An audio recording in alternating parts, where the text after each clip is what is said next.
You're listening to Skywave Radio. This is Digging the Dirt, the Allotment Show with Russ and Jake.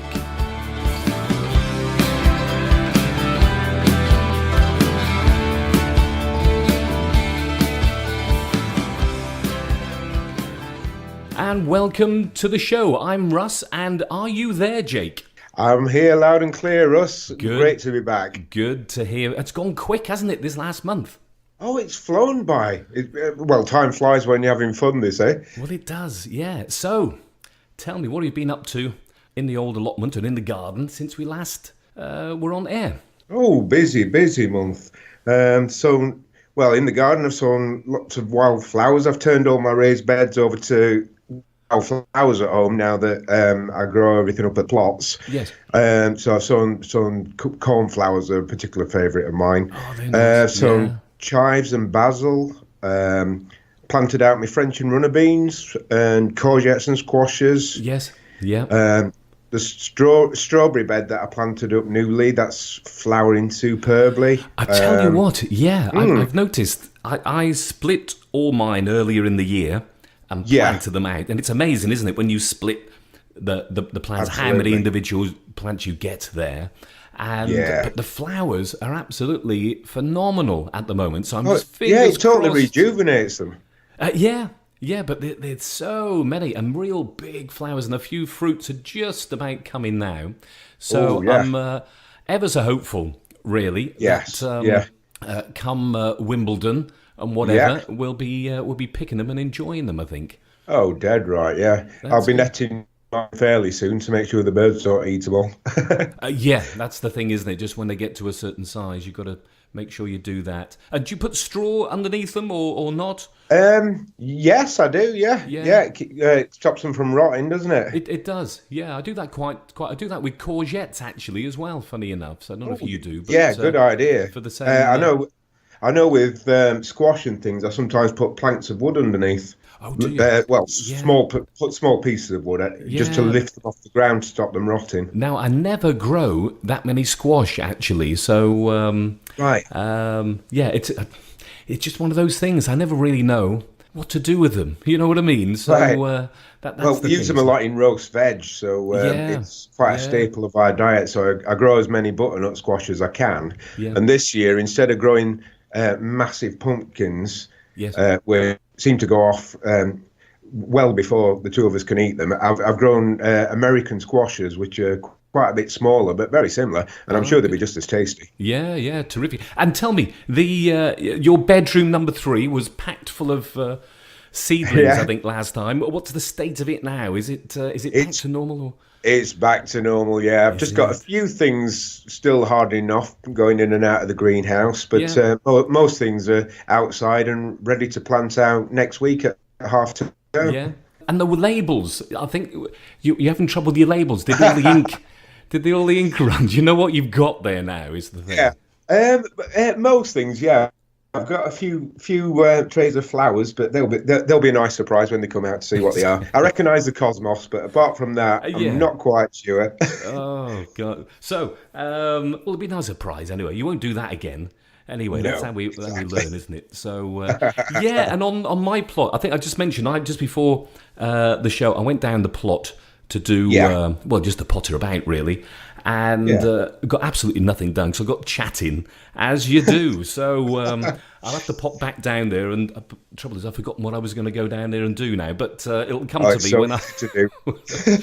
when I get down there. But everything's doing pretty well, except for my garlic. I've got a problem with my garlic. I don't know what's happened to it, but it's not looking too healthy. I don't know. It's kind of yellowing, looking a bit thin, a bit straggly, and I don't really know what's going on there, but I'll leave it and just see. I know we've been short of water. What kind of feed have you put in there? Well, it's just the compost that I produce naturally on the allotment, really. Nothing extra, you know. I suppose they could be given an extra boost if you wanted to feed them a bit. Yeah, I've got some chicken pellets there. I might give them a whirl, I think. So that's a good idea. That's what I might do there. So apart from that, as we said, the strawberries are looking great. The salad leaves are just about ready for picking. It's exciting time that. Yeah, and of course the runner beans, when those sticks go up and the runner beans go in, that's a big turning point. I think summer's really sort of on its way. Now, do you use bamboo sticks, or are you a bean pole man there? I use bamboo sticks, but I much prefer the look of bean poles. A friend of mine, Andy, who's got a couple of plots just across the track from our plots, he's used bean poles, and they look really attractive. I think they look great, like Monty does as well. Yeah, that's what I was going to say. I mean, the ones he uses are so substantial, aren't they, really? Yeah. And they do look good. I don't know where you can get them from, actually. I have to have a search on. He probably grows his own.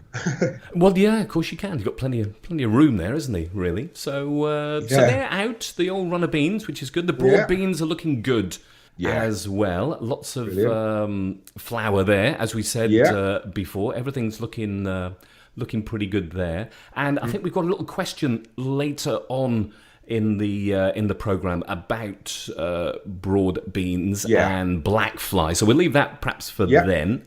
What else have I got out? Sugar snap peas are doing well. Ordinary peas, carrots as well coming up. And I've just started the second sowing of those as well. Oh, successional, excellent. Yeah. So to keep, so we don't just get a glut of them all there. I've got chard coming up, spinach. Oh, lovely colours. Beetroot, yeah. And I grow that Chiagoa. I grow that as well. I grow that and Boltardi as well. Yeah, so you get the lovely white stripes throughout, and it looks absolutely brilliant, doesn't it? Really on the plate, you know, and really tasty as well. It is, yeah. And how are your potatoes doing? Oh, the earlies are flying up, so I've mulched those a bit to stop them going green. Yeah, that's what you got to watch, because they get a bit poisonous there if you start to that. So I've been earthing mine. Mine are second earlies, so they're popping through nicely there at the moment. And I was just talking. I mentioned I've just been down on my allotment now and nattering away as you do. And my colleague there, my neighbour on the allotment, was showing me his courgette plants, which look great, actually. And mine are just out there now, just in flower. But I was reading that you can grow them vertically. You can stake them. And instead of sprawling all over the ground, which of course they do and take up a lot of room, you can stake them and start to tie them up. So I'm going to try that. Yeah. This year, I think. That's an excellent idea for people with smaller gardens as well, isn't it? Yeah, I think you've got to be careful because the stems are pretty fragile, aren't they? They're kind of hollowish stems there. But and it's supposed to be more productive as well because there's more air getting around there and more exposed.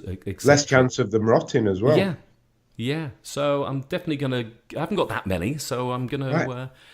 give that a little whirl, I think. So it's a busy old time at the moment, isn't it? Oh, definitely, Yeah. So, go on, sorry, Russ. Yeah, so, I was just going to have a look at some things I've spotted in the news, actually. Oh, Now, one thing that you reminded me of, just at the end of the last show, or when the show had finished, which was Gardener's Question Time. And Eric Robson has retired from the show. Yeah, for a lot of people, he's been the voice of gardening for many years now, hasn't he? Is it about 25 years? 25 years, yeah. Incredible, really. And it's just, you're right, it is that voice, isn't it? As soon as it comes on, you know who it is and what it's all about. And when I'm driving home from work on a Friday, I listen. I listen every week. Yeah. So he's been taken over his job by Kathy Clugson. I think she was a newsreader, wasn't she, on Radio 4, if I'm not I believe mistaken. So, Yeah. So, and I know we talk a little bit about what's on the telly, gardening-wise, as part of the show, and but we shouldn't remember good old radio, of course, that's where we are, and Gardener's Question Time on Fridays, 3 o'clock. So if you like Jake, you can tune in then, but you can get it any time now on the Sounds app. Oh, you can, definitely. On the BBC. And I read, actually, talking of allotments and just popping down there, some allotments are getting a little bit lost to development these days. I don't know whether you... Yeah, that's a tragedy, isn't it? Yeah. You've come across any of these at all, but there was an allotment, Walsall allotments in Birmingham, and they were under threat due to, I think, the Commonwealth Games in Birmingham in 2022. Right. Yeah. And I think where the games are going to be held is on or very close to this allotment plots there. Yeah. And it seems that the Allotment Act and all this doesn't really protect our lovely allotments, really. So they got a petition up, thankfully. Yeah. And it's been only just overturned, that decision there. Oh, that's brilliant. That's brilliant that they've overturned that. Yeah, and I think there was a similar one in London, which was, I think, the oldest allotments in London, Northfield allotments, and the same thing happened there, and that's been overturned. But there's one going on at the moment, which is Wellersbourne allotments. That's in Warwickshire, and I believe the land is being sold by the Church of England for social housing. And so that's another one currently under threat at the moment. And I think they might have a petition. So if anybody's wants to help save some of our allotments, that's Wellersbourne allotments in Warwickshire. I think if you look on Facebook, you might be able to find them there. And they've got a petition up to try and save their lovely plots, really. So...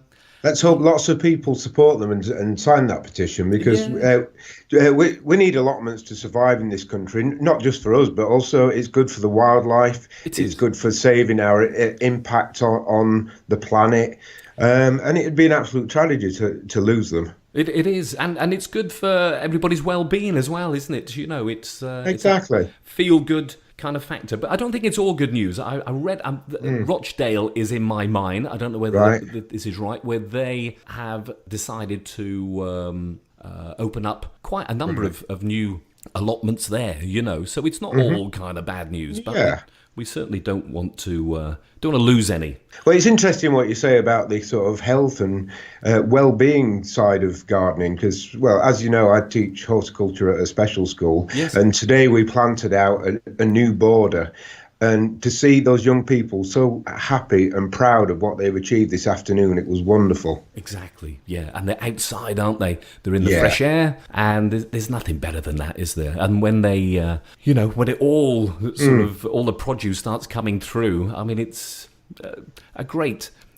Even for us, isn't it? It's a great thrill, isn't it? When you grow something from seed, especially something like, I'm thinking of... sweet corn, something like that. Yeah. And then, you got this tiny little seed, and you nurture it, and you get your seedlings, and you hard them off, and you plant them out. And then the next thing, midsummer, they're like 7 foot tall, aren't they? 6 foot tall, these fantastic plants. Yeah. So, for me, there's nothing more exciting than that. It is. It's great, really. Now, talking of schools, Jake, I don't know if you're aware of this one. It's the School Gardening Big Soup Share. Have you come across that at all? I heard a little bit about it earlier in the week, but could you fill us in a bit more there, Russ? Yeah, well, what it is, it's an RHS campaign, and it's a campaign for school gardenings, and it's called the Big Soup Share. Not easy to say. Big Soup Share. They have done it again. And what it's for schools and community groups, so it's just up your street. Really. Absolutely. Is this one. And you can register for it now. Registration, it's all free. So you sign up now. You can download your event pack. And the event isn't happening until the 7th of October. So 7th to the 13th of October. So it's a little way off yet, of course. But they want you to register now. Get your pack. You get growing all through the summer. And then during this week in October, you prepare a soup for with all your produce that you've grown. Invite people along, go out into the community, whatever you want to do. Yeah. And it just sounds like a great kind of program, and great to get kids involved and all the rest of it, really. So well, I'll definitely be signing my school up for that, because we'll be having a giant pumpkin competition. So so it'll be something to do with all those pumpkins to make a massive soup for the community. It was, and of course love all that, won't they, really? So that's good. So if you go on the internet and search for Big Soup Share, the RSH campaign, Big Soup Share, you'll find everything there. Sign up, get your pack, and you're away. We better remind people you're listening to Dig in the Dirt. It's the Allotment Show with Russ and Jake, and we are on Skywave Radio. Now, TV, of course. Beech Grove, we've got to talk about that, Jake. Oh, the best gardening program on television. Full stop. It's still, well, I'm still missing good old Jim. Actually, there when he comes in and introduces the show. But the show goes on, doesn't it? As they say. Carol's doing a great job. It is, yeah, and it looks like they've got a few kind of guest presenters, haven't they, coming in and out? It does, yeah. Now there was one I watched a couple of weeks ago, and. Who was on, I think, last year with her market garden in Aberdeenshire, so it's not far away from the studios there. And that's a lady called Rosa Bevan, and she's got this great market garden, as we said, in Aberdeen. And so she did a little presenting on the show, and Kirsty Wilson was on, I think, last week, who works for the Botanical Gardens in Edinburgh. That was a great slot, that. Yeah, and she was talking about vertical gardening there, wasn't she? If you remember, just a different way to grow in small spaces and stuff like that. Absolutely, yeah. So, maybe that's I'm just thinking back again about these courgettes, and growing them vertically and all that kind of stuff. So, I'm definitely going to give that a whirl. So that's Beech Grove, and that is BBC Scotland, 8 p.m. on Thursdays, and you can also catch it on Sundays, BBC Two at 12:30 p.m. Or if you like, Jake, you can catch up on the iPlayer, isn't it, Jake? Is it the iPlayer? Yeah, BBC iPlayer, yeah. That's right, and watch it at your leisure there. So, and next up we got Gardener's World, of course, going. Yeah. There. Did you see Lovely the Malvern? Nigel. With Nigel. And what's the other dog called, Nigel and? Is it Nellie? Nellie. That's right. Yeah. The younger one, isn't it, of the two? Yeah. Nellie, of course. Yeah. And of course they were at the Malvern Show the other week as well. Looked a bit cold and wet, a bit blowy. Yeah, it was a bit blowy. Certain other days recently as well. It is. Yeah. So, and that looks. I've never been to Malvern, but it's on my list to go to one of these days. It looks a great setting, doesn't it, with the Malvern Hills there at the background and everything. It certainly does, yeah. And obviously, you're talking about TV programs. Yes. Something that's a couple of things have come to my attention recently. One, the fabulous Christine Walton, she does Glorious Gardens from Above, which is a bit bizarre but wonderful program where she flies in a hot air balloon. She does. I think are they repeats, or is that a new series? I believe there's a new series on. You can watch it on iPlayer anyway, because it's on at 10 to 8 on a Sunday morning, which is rather early. It is, especially if you're playing the day before, Jake. I know. Rock and roll. Absolutely. Rock and roll lifestyle, yeah.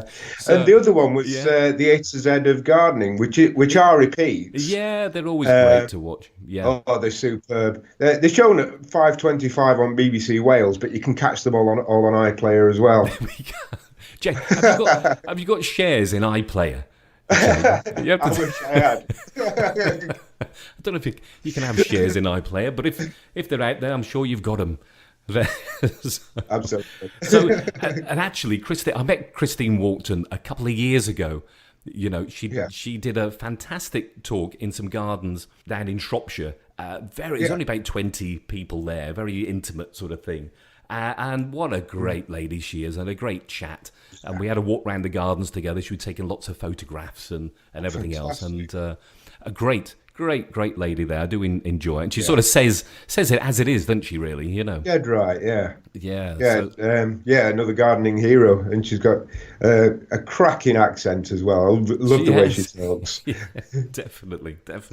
And her story is great. I think I've got a book by her somewhere. And Right. and her story is great, actually, how she got into garden. And she had so many allotments, I think. It was incredible. When she Wow. was very young, Yeah. she sort of got into garden at a very, very, very young age, which is fantastic, really. So, Definitely. yeah. It's probably So why she's got such a wealth of knowledge. yeah, catch Christine up in the sky and her hot Yeah. air balloon and the A to Z of gardening. And and back to Gardener's World. There was one thing on that Malvern show, really, which was a sculpture that they'd shown in the Garden of Quiet Contemplation. And That was stunning. wasn't it just? I mean, it was what the sculpture was called, the Zephyr, the Mistress of the Wind, it's by Simon Gudgeon, and what a stunning sculpture that was. I've been looking for years and years for something for my back garden here, and you kind of know it, don't you, when you see it? Yeah. You know what will fit and what what was in your mind, really. But that was just perfect for me, really. So. That was just the best there. So if anybody wants to see that, just search online for Zephyr, the Mistress of the Wind, by Simon Gudgeon, and that was at the Malvern show, and you'll see what I mean. It was just a beautiful, all made up of metalwork, wasn't it? All leaves.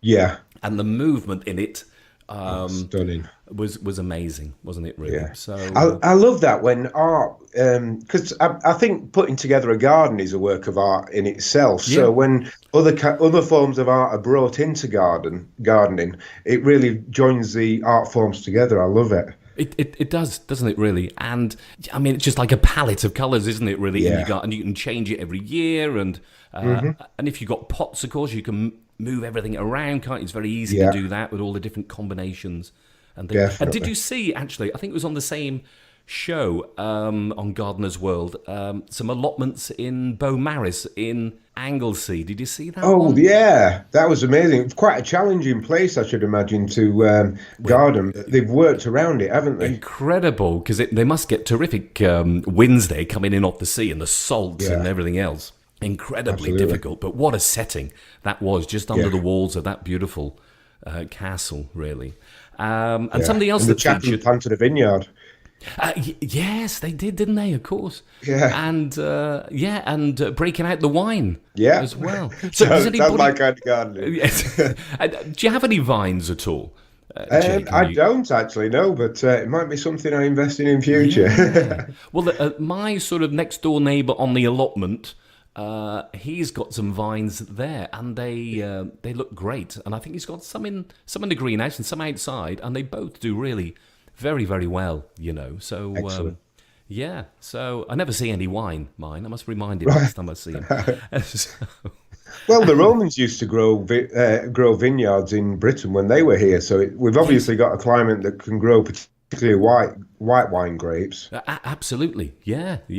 And I think my hometown of Shrewsbury in Shropshire, not far from there, is an old Roman city that was, and there is a wine growing area there now at Roxeter. So it looks great, really, really good. And something else on that show was the charity Headway, which is phenomenal. Such a great charity, really. And Headway, for those that don't know, is a charity for people with brain injury. It's the Brain Injury Association. And they've got these gardening areas now for their gardening projects, I should say. And they're all across the country. I think they've featured Darlington. I might be wrong there, but I think Darlington was the one that featured on the programme. But they've got them in Derby, so near to you, I think, Jake. They got them in Cambridgeshire, the Thames Valley, Lanarkshire up in Scotland, Cardiff in South East Wales, Herefordshire as well. And they're just there. The aim of these gardens are just to help reduce depression with these people, improve their self-esteem, etc., and just companionship as well, really, just to meet people and get a bit of confidence up, really. So if anybody's interested in those or know anybody that might benefit from those, and they're always looking for volunteers as well, just contact your nearest Headway. That's the Brain Injury Association, Headway. And just look on their website. That's headway.org.uk. Headway.org.uk. Absolutely brilliant cause. And they do a fantastic job. In fact, my mum many years ago volunteered for Headway back in Shrewsbury, and I always remember her talking about her time there, and she thoroughly enjoyed that. So good on them getting into gardening. And absolutely. Of course, we're into Chelsea. Oh yeah, that season again. It is, yeah. So that's just kind of started on the TV. So don't tell me, Jake, we can get it on the iPlayer. How did you guess? Hours and hours of it, really. But it's great, isn't it? But it just looks so incredibly busy, really, for me. Yeah. You know what I mean? Yeah, I know what you mean. Yeah, definitely. But it's one of those things that you've got to go to, isn't it, really? So I'll do it. Probably when I'm retired, I'll do that. Yeah. I think you probably need a couple of days, don't you, really, to get to do it justice, really. And I think my favourite that I've seen so far is the Welcome to Yorkshire garden. Have you seen that one? Welcome to Yorkshire? I mean, it's a gold medal winner. Yeah, stunning. Mark Gregory's the designer there, with the canal and the lock and everything else. So that, I mean, it just looks like it's been there for 100 years, doesn't it? I mean, it's just it's like they work magic. These people. It is, and I mean, how long do they have to put these gardens together? It's just a matter of weeks, isn't it? I think. Yeah, it is. 3 weeks maximum, something like that. Yeah. And Mr. Ishihara, I think he won gold as well for his green switch garden. And with those moss balls, did you see those? Oh yeah. Because we were talking about moss, weren't we? When we were having a chat about we were Monty's travels in Japan, wasn't it? And they were taking the moss loans. Yeah, they were just taking the same care, weren't they? Yeah. Over those, just combing them through with was it straw or something like that? Just to get all the weeding bits out the grass. Yeah, incredible, really. And something else that caught my eye was Summerdale Garden Nursery. They were in the floral pavilion there with their display of primulas. I absolutely love primulas, and that was just fantastic. So I don't know how they did in the medals, but the primulas, the range they had was just phenomenal, really. Yeah. So there we go. Oh, and Greenfingers Charity. Oh, yeah. They won't go. So I think we mentioned those on the last show. We did. Remember. So another great organisation putting in gardens in hospices around the country, and children's hospices. And so they had a lovely garden there designed by Kate Gould, and I was so chuffed for that. I've been following them on Facebook, all the build and everything else there, and so they've got gold as well. So they'll be very pleased, I should think, about that. Definitely. Yeah. So there's plenty of other garden shows out there. Have you got any events coming up you can share with us, Jake? Yeah, one that I mentioned last month, but it does go over into June, is Gardening Scotland. It's the 20th anniversary Gardening Scotland at the Royal Highland Centre in Edinburgh. Ah, that's right. Yes. And I'll bet any money that Big Jim will be there. He will. He would have been there on the first day, I reckon. Yeah. Oh, he certainly would, yeah. Pardon me. There's Gardening for Wildlife at Sculpture by the Lakes in Dorset on the 13th of June. Great. Gardeners World Live, of course, at Birmingham NEC, 13th to the 16th. I've been there a few times, and I love that show. Yeah, I've only been to that one once, actually, and it was good. Yeah. I mean, it's a big site, isn't it, to get around, but all sorts of things there. Yeah. Great fun, really.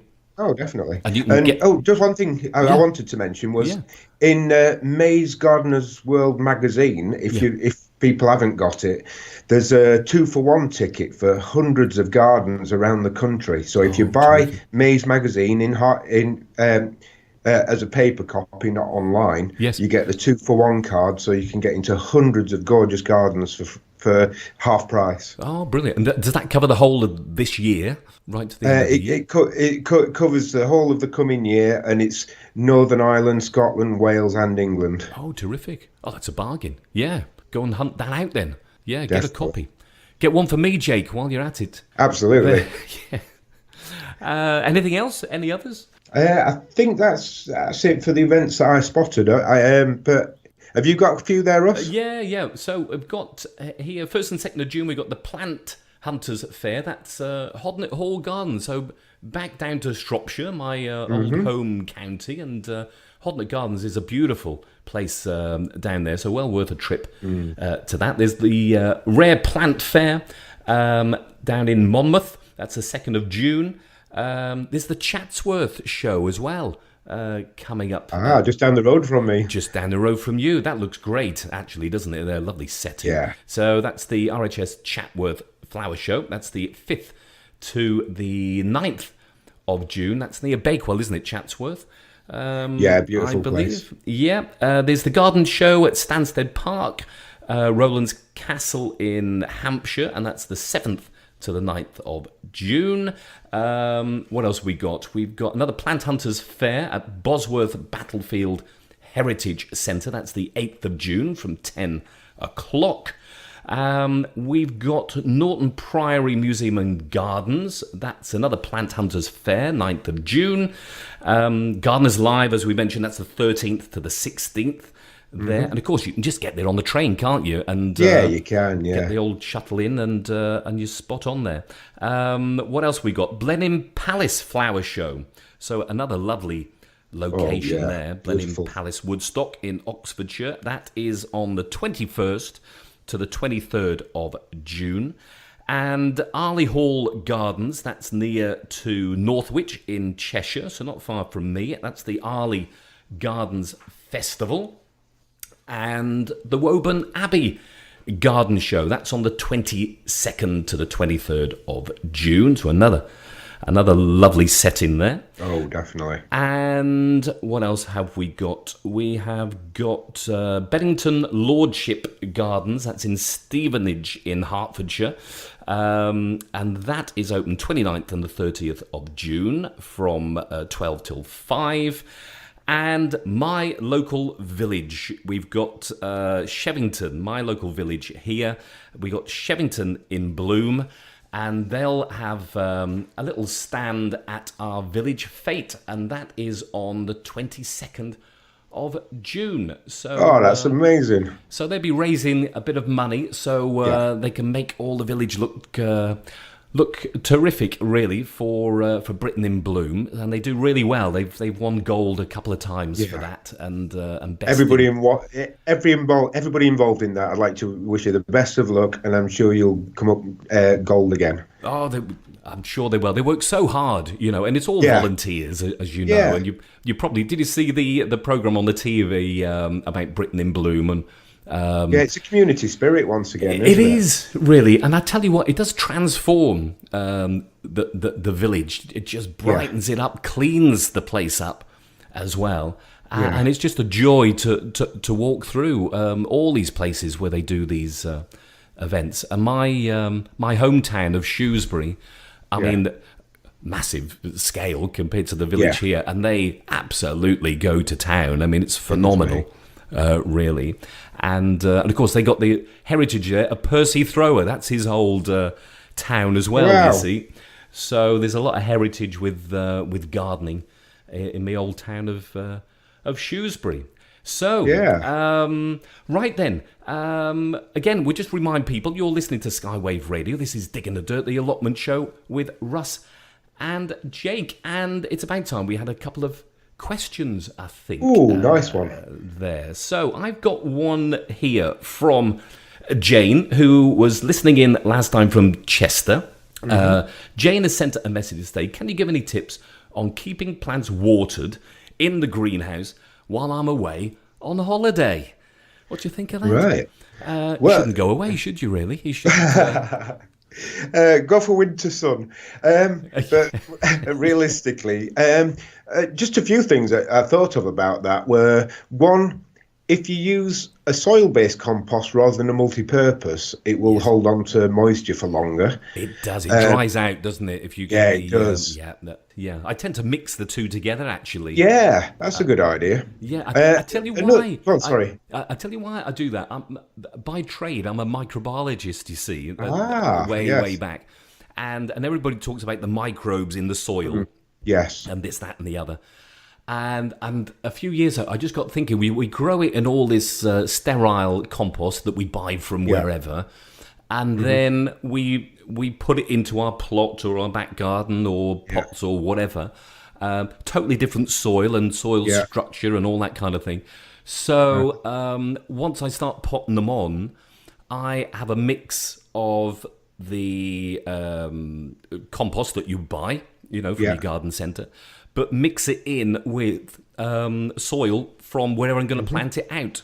So brilliant idea. You're bringing all those microorganisms in. Now, whether that's my crazy mind or not, or whether there's anything in it, it makes perfect sense to me, because the traditional way in the old days, before we started using lots of peat in compost, was to have seed beds, wasn't it? Monty was talking about that this week. Of course. Yeah, and just a very fine tilth, isn't it, in your actual garden there?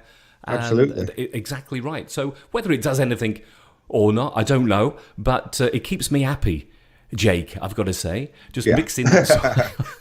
It doesn't take a lot to keep me happy, really, but just mixing that soil, just for the when I start potting on and all this kind of stuff, and everything else, really. So, you're right, that soil, I suppose it depends on where you are and your soil structure, but it does hold the moisture a little bit better, doesn't it, there? So that's certainly one thing, isn't it, that you could do. Yeah.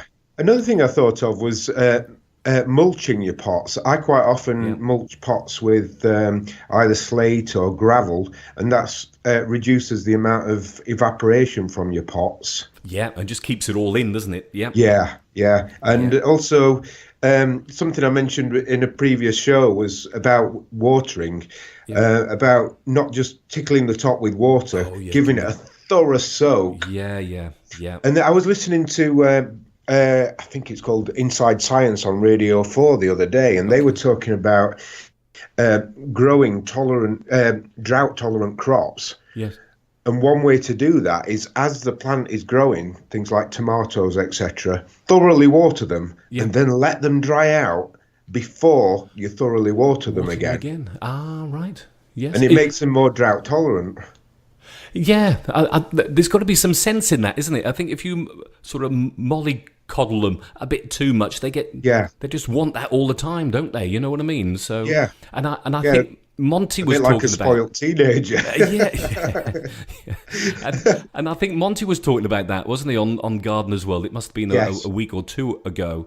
About just giving them a good soak every 3 days or whatever, rather than any more frequent than that. So maybe there's something in there. So a few things that Jane can do there. Other than that, if you've got a good neighbour, very good point. Ask them. That's the thing, isn't it? Or I don't know what you think. I think you've got to be careful, haven't you? But standing your pots or your trays in trays of water. Exactly, or maybe using capillary action, where you use something like a towel to draw water up into the plants. Yeah. Or you can get those self-watering pots. I've got sweet peas in one of those, and there's a reservoir in the bottom of water for them to draw on. Yeah. So lots of hints and tips there for you, Jane. Talking about sweet peas, I've grown them for the first time for years this year on the allotment. Yeah. So excellent. I haven't grown them for a few years now, so I thought I will, because they're great, aren't they? You can just I love the smell. Them. Yeah. And just to bring back to the house, and they're beautiful, aren't they? So there you go, Jane. You can either use plenty of tips there, or as Jake says, just take a winter holiday, and all your troubles are over. Really. So, okay, and I've got one more question here, and that's from Sarah from Preston to say, this was on email to say, have you got any tips for avoiding black fly on broad beans? My crop was smothered with them last year. So, Black fly. Yeah, I've had that before. That can be a bit devastating to the old broad beans there. So, any tips for that? I usually pinch out the top couple of inches where the black fly seem to start out. Yeah. But on those tender shoots there, isn't it? Yeah, at the top. But I also use soapy water in a spray bottle as well. That seems to deter them. Ah, right. Just like you do for your roses and stuff like that. Yeah. And I think the thing is just keeping a close eye, isn't it? As soon as you see any at all, then just check it out every day if you have the time. Yeah. That is. So spray it, soapy water, or just pinch them off with your fingers. Rub your fingers up the stems and take them off. Yeah. Or give them a squash. Yeah, pinch out that fleshy kind of growing tips there. Yeah, that's it. Talking of giving things a squash, just before we started recording, I found a couple of red lily beetles. So they are no more. Right. Yeah. So were they in your back garden? Yeah, they were. Yeah. It was, so there's something to watch. They can strip things quickly, can't they? They can. Now, do they attack the roots of lilies and those species of plants? Is that how they operate? They generally strip the leaves, I think. Oh, do they? Ah, right. I thought they attacked the roots. I'm thinking of something else there. But, yeah. Okay. Be careful of those. I've got some lilies coming up in the front, and they're spectacular, actually, when they come up. But I love them, yeah. And touch wood, they've been spared since we've been in this house anyway. But I've had a problem before with them in pots, so we've got to be careful there. So that was Seraphim Preston. So what do we say there? You can rub them off, keep your eye on them, spray them with soapy water. Or what else did we say? Oh, pinch out the tips, isn't it? The growing tips. Yeah. If you think. And, of course, ladybirds love black fly as well. They do. They're our friend in the garden. They are. And what's the collective noun for ladybirds? I have no idea. You'll like this one. A loveliness. A loveliness. Oh, I remember you hearing that years ago. That's wonderful, that, A loveliness of ladybirds. That's what you want, Sarah. So... another tip for ladybirds is that they like to lay their eggs, and their young ones like nettles. So I always leave a few nettles somewhere at the back of the garden for the ladybirds. Yeah. Well, my back garden here at home, we back onto some fields, and the other side of the fence, it's quite wild, brambles and whatever. And, we leave all that lot there. And, of course, you can use your nettles as well. Of course, don't pinch too many for a good feed, can't you? Oh, you can. Nettle tea, high nitrogen feed. That's it. Yeah. And what else is it? The names just escape me, Jake. And something else you can make your own feed from. Comfrey. Yeah. Yeah, I do that all the time. Yeah, I've got a massive plant down on the allotment that I just, every now and again, just take the leaves off and make it takes about 3 weeks or so. I don't know how long yours takes. And how do you dilute that then, Jake, from that kind of soup that you make? I usually put about a mugful in a 9-litre watering can. Okay, yeah. So a mugful. I'm just trying to think. So that's probably what a 1 to 10 dilution or something like that, or something like that. Yeah. So not too strong then. The smell is a bit off-putting, isn't it? That's the trouble. Yeah, it is. Yeah. If people are worried about the smell, you can just use the leaves as a mulch. Oh, can you? No, I've never done that. Right. Yeah. You don't get the smell. It doesn't work instantly because it has to rot down into the ground. But particularly for things like potatoes, I've been told before that if you put them put it in the trenches when you plant your potatoes, it's fabulous for those. Oh, fantastic! Oh, I never heard of that before. So, so that's a good one. And how do you make your comfrey? I just strip the leaves, fill a bucket up. There and fill it from water, put a brick on the top to submerge all the leaves, stick a lid on it, of course, because it does stink a bit. Oh, it does. Put it in the far corner of your allotment or your back garden, and I mean the far corner because of the smell. And about 3 weeks later, you got this fantastic feed for your tomatoes and everything, really. Absolutely. It's brilliant for tomatoes because there's so much potassium in it. Exactly, yeah. And that, of course, that brings them on, doesn't it? And the fruits production and everything else. So, yeah. So there you go. I don't know. Yeah. So Sarah started asking about blackfly, and we ended up with comfrey. I don't know how that happened, Jake, but there you go. That's what happens when gardeners get talking. It is. So that was okay. Any questions from your side? They're the only two I've got at the moment. I've not received any this month, but make sure that you send them in for next month, and we'll make sure that we get them answered to the best of our abilities. Yeah, of course we will. So now then, our email address, and that is skywaveradiouk@gmail.com. That's skywaveradiouk@gmail.com, and you can also send your messages to Jake, if you like, via Jake's Facebook page, which is Gardening Tips from the Village Idiot. Gardening Tips from the Village Idiot. Now, talking about your Facebook page, Jake, naked gardening. Oh, that was a bit nippy. Well, there's certain pictures going around the internet as we speak. Right. Please tell me you had some clothes on there. Oh, or did you really do to ruin the illusion? But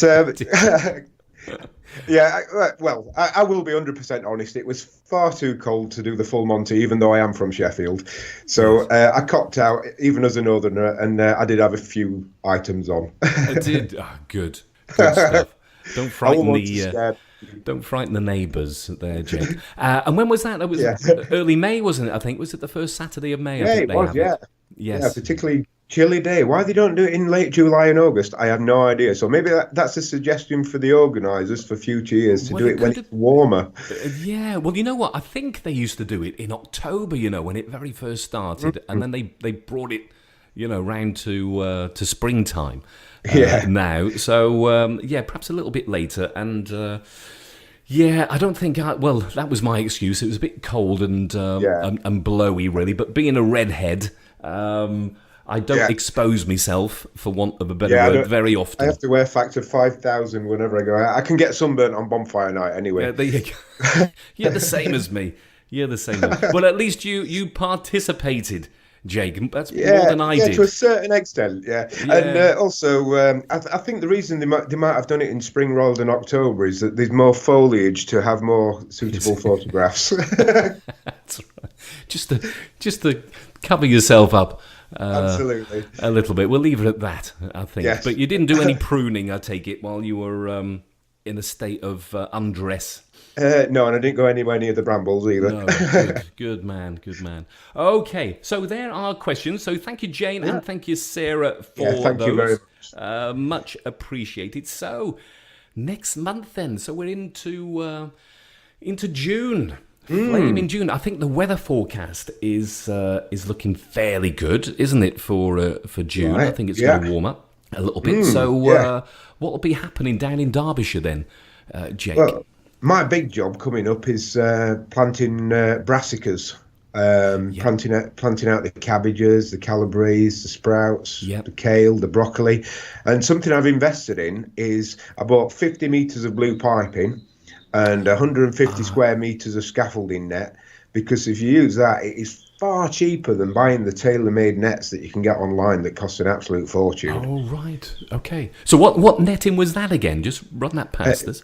Scaffolding netting. You can buy it 1 metre wide, 2 metre wide. I've bought 3 metre wide so that it can go over things like Brussels sprouts and kale when it gets really tall. Yeah, which it does, of course. We sometimes forget about that, don't we? That how tall it can go. And then your netting doesn't fit, does it? And it's all loose and everything else. So and all the pigeons get underneath. So scaffolding netting then. I don't think I've come across that. What's the kind of mesh size then? Is it small? It's very small. It'd be perfect for keeping carrot fly out of anywhere as well, because it's so fine. But it also allows the breeze through, so it's not going to blow away like my polytunnel did.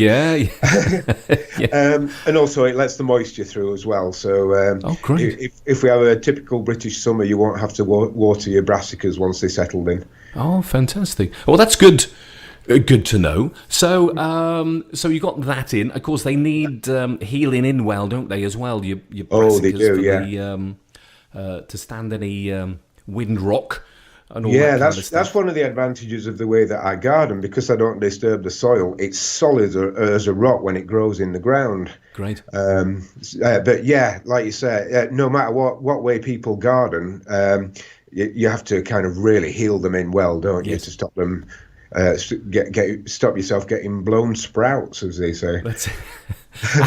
and the blue piping, that's the water piping you're talking about there, isn't it? You can get from your hardware stores. Yeah. Great stuff. So anything else that you're up to there, Jake? Well, I said I'd be netting. I'll be netting strawberries as well. Keeping up with hoeing the weeds. That never stops. Planting out you can still plant out things like squashes and courgettes, even though I've got mine out. Sweet peas will be growing up. If people haven't done already, they need to get the pots up for the climbing beans. Successional sowing of salads. Just to keep everything going. Oh, exactly. Yeah, it's a good time for taking cuttings as well. Like you mentioned about roses, it's a really good time for that. Isn't that easy to do? You know. Yeah. And we were talking about Christine Walkden, weren't we, before? Yeah. And she demonstrated so simply about taking rose cuttings. Yes. And I thought, I've got to give that a go. And I'm not a great lover of roses.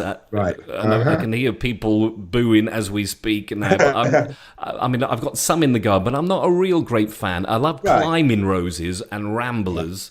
Yes. I do like those. And I thought, I'll give this a go, you know, and because I had to move we had some trees pruned and stuff done in the garden and everything else. And I thought, well, in case everything upsets them and everything, and I lose them, I'll take some cuttings. And pretty much every one of them took, you know. And I've just got a little bed on the allotment. Yeah. Where I put them and just left them to it. And then the following year, you can just see the buds breaking out and the roots forming, and they were fantastic. Yeah, really. There's nothing. I don't think there's anything more satisfying than growing things yourself from seed, from cuttings, from divisions, anything like that. Absolutely right, and especially with roses, because they're pretty expensive. To buy, they are. They? Yeah. And if you've got a favourite rose there or something that's a bit special, then just do it. Yeah. And my Gertrude Jekyll is the pride of my garden. Really? Oh, fantastic! And what colour is that? It's a pink rose. Generally, my favourite roses are red, like Falstaff and Zephyrin Druin. Yes. But for some reason, just like Chris Beardshaw, I really think there's something special about the Gertrude Jekyll shrub rose. Chris, I've mentioned it before. Chris Beardshaw says if you have one shrub in your garden, make it a Gertrude Jekyll. Really? It flowers for 6, 7, 8, even 9. Well, I'm exaggerating. 6 to 7 months of the year it can flower. Fabulous. Gosh. Take a cutting for me of that, Jake. I certainly will. There you go.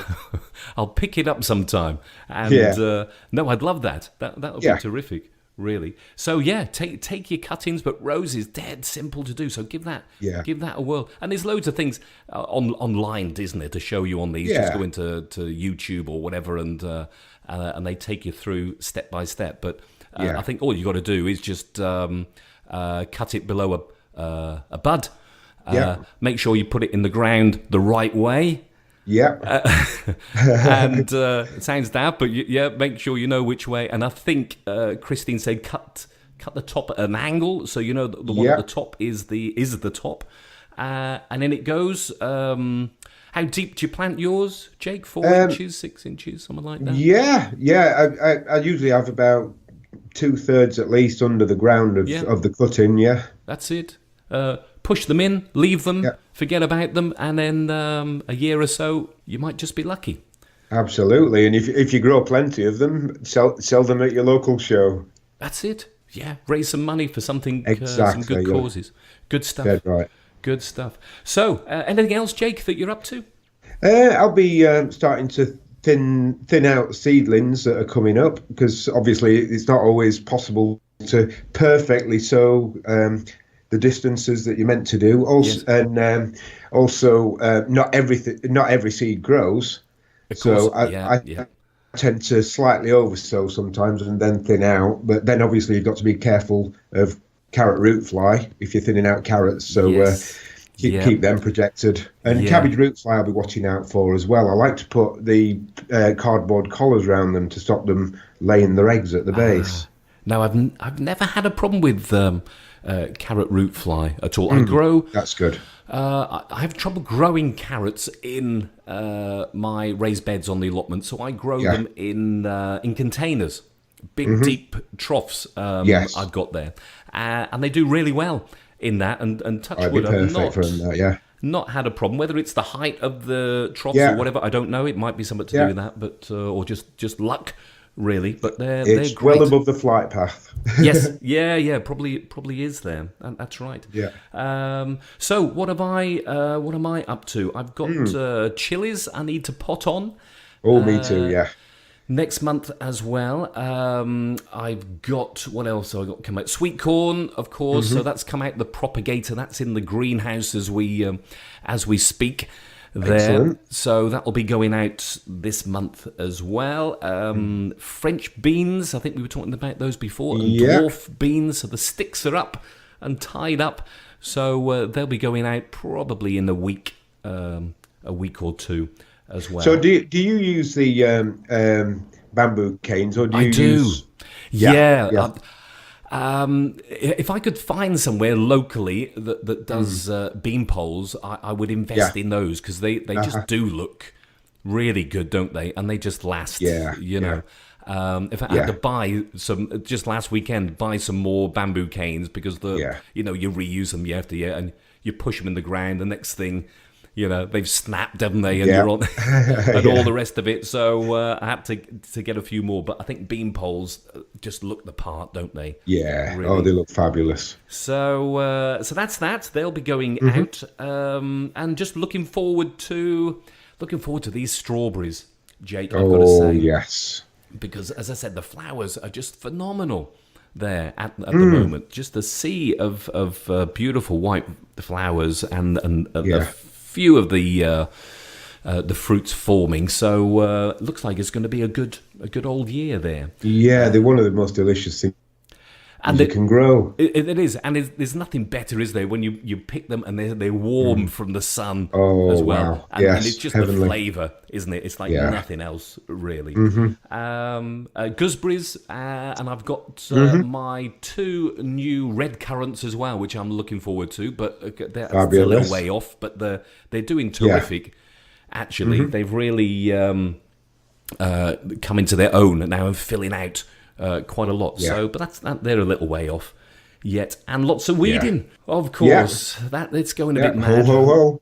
Yeah, and that's the trouble, isn't it? When you go away for a week or a long weekend or whatever, you come back and they seem to have just taken over in some places. So it's just keeping on with that. Really? Yeah. So something that I do to reduce the amount of weeds is I use the weed matting, which I reuse, so I'm not wasting plastic, and I burn holes through it with a weed burner and plant through that. Yeah, I think I saw that on your Facebook page. Yeah, you will have. Yeah. It won't ignite, will it? And burn the whole lot. You do have to watch it, make sure it's not still burning. It is, yeah. I'll be a bit careful of that, Jake. Health and safety and all that, know what I mean? Safety. Which is bizarre because I'm a health and safety manager at work as well, so I should be aware of that. There you go. have water at hand.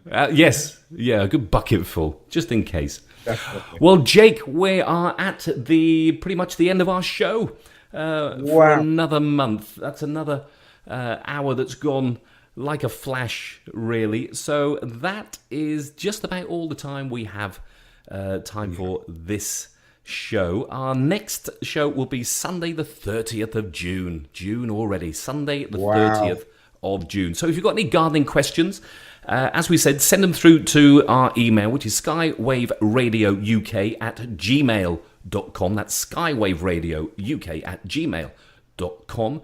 Or you can message Jake, as we said before, and just remind us again. Gardening tips from the village idiot. There we go. So get your questions in, or anything, any topics you want us to have a chat about on the show. Okay, then, Jake, that's about anything. it. Okay, enjoy your gardening for June. Have fun. And you, my friend. Okay, you have a good one. Cheerio, everybody. Everybody, bye. Bye now. Bye-bye.